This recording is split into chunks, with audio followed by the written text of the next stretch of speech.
మన టాలీవుడ్ లో కొన్ని సినిమాల బడ్జెట్ చూస్తే నా సవాలు కూడా ఇంత ఖర్చు ఎందుకు అంటారేమో, అవేంటో ఇప్పుడు చూద్దాం. మన ఛానల్ కనుక కొత్తగా చూస్తే సబ్స్క్రైబ్ చేసుకోండి, లైక్ చేయమా. ముందుగా ఆచార్య బడ్జెట్ వచ్చేసరికి 140 కోట్లు, కానీ కలెక్షన్స్ మాత్రం 76 కోట్లే. మిగతా బడ్జెట్ వచ్చే బడ్జెట్లో తీసుకున్నారు మా ఫ్యాన్స్.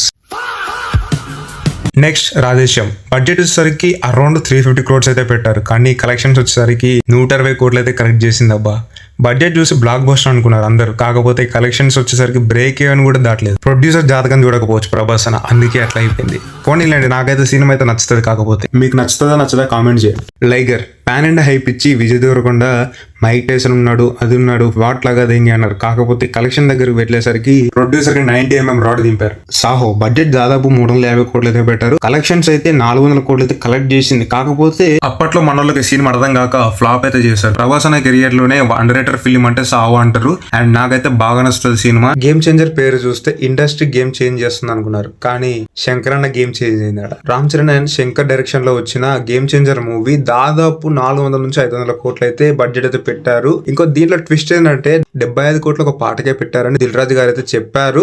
కాకపోతే మొత్తం చూస్తే 186 కోట్లు అయితే కలెక్ట్ చేసింది. Oh my God. And last movie వచ్చేసరికి ఆదిపురుష్. ఇదైతే ఒక పెద్ద రాడ్ మూవీ, అసలు ప్రొడ్యూసర్ కి ఎంత కావాలనుకుంటే అంత నూక్కోవచ్చు. ఏంటిది అనుకోకండి, రాడ్.